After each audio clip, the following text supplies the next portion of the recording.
जगभर टिकणारी फक्त 3 साहित्यात तयार होणारी साध्या सोप्या पद्धतीने इतकी सुंदर सुबक खुटखुटीत नारळाची वडी करणार आहोत। तर नारळाची वडी करण्यासाठी सर्वप्रथम एका पॅन मध्ये 1 चमचा साजूक तूप घ्यायचं। पॅनला सगळीकडून असं तूप लावून घ्यायचं। शक्य असल्यास नॉनस्टिक भांड घ्या किंवा जाड तळाची कढई घेऊ शकतात। इथे पहा 3 कप ओल्या नारळाचा चव आहे किंवा खोवलेलं ओलं नारळ। आता या कपने 3 कप नारळाचा चव आहे।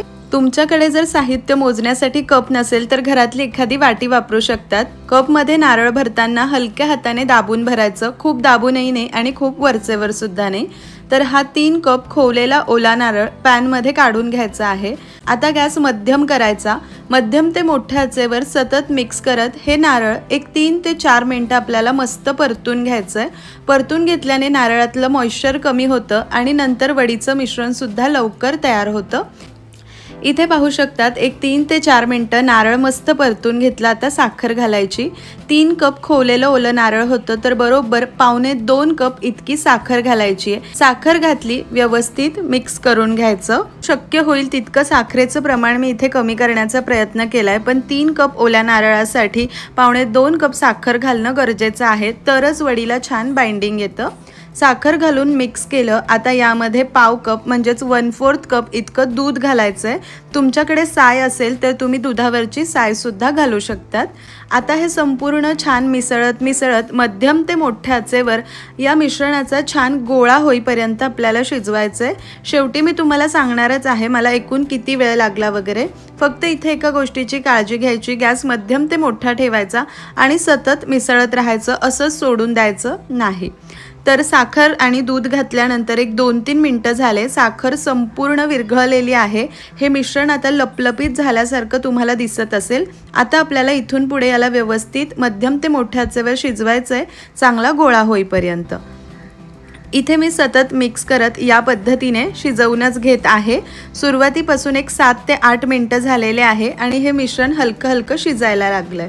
तर आपल्याला ज्या भांड्यामध्ये वडी सेट करायची आहे त्या भांड्याला तूप लावून किंवा असेल तर बटर पेपर लावून सुद्धा आधीच ठेवायचं, म्हणजे वडी आपल्याला व्यवस्थित थापता येते, कारण गरम असतानाच थापावी लागते ना, त्यामुळे। हे मिश्रण शिजायला ठेवून 15 ते 17 मिनिटं झालेले आहे आणि मिश्रण बऱ्यापैकी शिजत आलंय। मला तरी वाटतंय की ही वडे थापण्यासारखं झालंय, कारण याला गोळा करायला गेले तर याचा चांगला गोळा सुद्धा होतोय।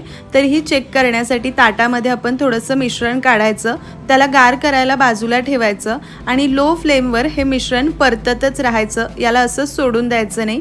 ते मिश्रण गार होण्यासाठी जवळपास 1.5-2 मिनिटं लागेल, तोपर्यंत याला आपण अजून परतूया। जाळी तयार झाल्यासारखं होतंय साखरेची, खूप घट्ट हे झालेलं आहे। आता 1-2 मिनिटं हे मिश्रण गार झालं, याचा गोळा करून पाहायचा। तर तुम्ही पाहू शकतात याचा छान असा गोळा होतोय। या पद्धतीने लाडू याचा तयार होतोय, म्हणजे मिश्रण छान शिजलंय। अजून हा गोळा घालून परत 1-2 मिनिटं मध्यम आचेवर आपण याला परतून घेऊया। गोळा झाला म्हणजे हे मिश्रण छान शिजलेलं आहे। आणि दुसरी खूण म्हणजे आपला पॅन सुद्धा लालसर होतोय। हा मिश्रण किती घट्ट झालंय तुमच्या लक्षात येत असेल। गॅस बंद करायचं। मिश्रण इतपत घट्ट झालं की लगेच तूप लावून घेतलेल्या किंवा बटर पेपर ठेवलेल्या ताटामध्ये किंवा ट्रेमध्ये हे मिश्रण काढून घ्यायचं। मिश्रण अजिबात ओलसर राहायला नको। आपण जेव्हा शेवटी परततो ना, आपल्याला अगदी घट्ट झाल्यासारखं खुटखुटीत टेक्स्चर आल्यासारखं कळतं, तिथपर्यंत याला परतून घ्यायचं। आता हे गरम मिश्रण या ट्रेमध्ये मी थापून घेते। गरम असतानाच थापायचं, म्हणजे हे परफेक्ट असं थापलं जातं। असं स्पॅच्युला नसेल तर उलटण्याने किंवा वाटीच्या मागच्या बाजूला तूप लावून थापून घेतलं तरीही चालेल। मिश्रण शिजवण्यासाठी मला सुरुवातीपासून छान गोळा होईपर्यंत जवळपास 20 मिनिटे लागली होती, मध्यम ते मोठ्या आचेवर। 20 मिनिटांमध्ये हे परफेक्ट मिश्रण शिजलं होतं। हे मी आता व्यवस्थित थापून घेतलेलं आहे। सजावटीसाठी आपण यावर थोडेसे पिस्त्याचे काप घालणार आहोत। नाही घातलं तरीही चालतं, पण अगदी हलवायाकडून आणलेली ही आपली नारळाची वडी किंवा नारळाची बर्फी दिसते। अशी छान सजावट करून घेतल्यानंतर थोडेसे बदामाचे काप स्पॅच्युलाने किंवा वाटीने परत एकदा दाबून द्यायच्या, म्हणजे या मिश्रणामध्ये छान सेट होतात आणि वडी काढताना निघत नाही। 10 ते 15 मिनिटं असंच किचन ओट्यावर गार करायचं। आता 10-15 मिनटं हे भांडं असंच किचन ओट्यावर गार करून घेतलेलं आहे। हे कोमटच आहे म्हणजे गरमच आहे, अजून गार झालेलं नाही, फक्त वरची बाजू थोडीशी सेट झाली आहे। लगेच आपल्याला उलटण्याने किंवा मग सुरीने वड्या आखून घ्यायच्या आहे, कारण अर्धा पाऊण तास या वड्या गार झाल्यानंतर साखर व्यवस्थित सेट होते, ही वडी छान खुटखुटीत होते आणि आपल्याला व्यवस्थित वड्या कट करता येत नाही। म्हणून मिश्रण थापायचं, एक 10-15 मिनटं किचनमध्ये असंच बाजूला ठेवायचं। हलकं कोमट झालं की या पद्धतीने वड्या आखून घ्यायच्या।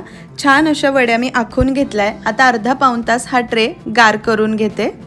परफेक्ट सेट झाली आहे। सुरुवातीला वड्या आखून घेतल्या की नंतर कितीही गार करून घेतलं तरीही चालतं, मग आपल्याला वडी छान काढता येते, आपली वडी तुटत नाही, फक्त गरम गरम मध्ये काढायची नाही। ही वडी इतकी परफेक्ट झाली आहे। बटर पेपर मी बाहेर काढून घेतला, आताच वडी काढून घेतली उलटण्याने तरीही चालते। आता मी उलटण्याने कट केलं होतं म्हणून एकदा सुरी फिरवून घेते यावर, म्हणजे वड्या छान लूज होतील आणि आपल्याला सहज काढता येतील। तर इथे तुम्हाला दाखवते, पाहू शकतात अतिशय सुंदर खुटखुटीत ही वडी झाली आहे। म्हणजे कसं खाताना दाताखाली चावली की मऊसूत लागते, पण वरचं टेक्स्चर मध्ये मध्ये असं सुंदर खुसखुशीत झाल्यासारखं येतं, अजिबात चिवट किंवा कडक होत नाही, खूप सुंदर होते, जिभेवर ठेवताच विरघळते। छान गार झाली, हवाबंद डब्यात ठेवली, थंडगार वातावरण असेल तर महिनाभर सुद्धा छान टिकते किंवा 15-20 दिवसात तुम्ही हिला संपवू शकतात। आता नारळी पौर्णिमा आहे, रक्षाबंधन, तर तुम्ही सुद्धा या नारळाच्या वड्या जरूर ट्राय करा। आणि या वड्या किती सुंदर झालेल्या आहे, तुम्हाला एक वडी तोडून सुद्धा दाखवते। आहा, क्या बात आहे, खूप सुंदर अशी खुसखुशीत झाली आहे। तर आजची ही नारळाच्या वडीची रेसिपी कशी वाटली मला कमेंट करून जरूर कळवा। रेसिपी आवडली तर लाईक शेअर, चॅनलला सबस्क्राईब करा।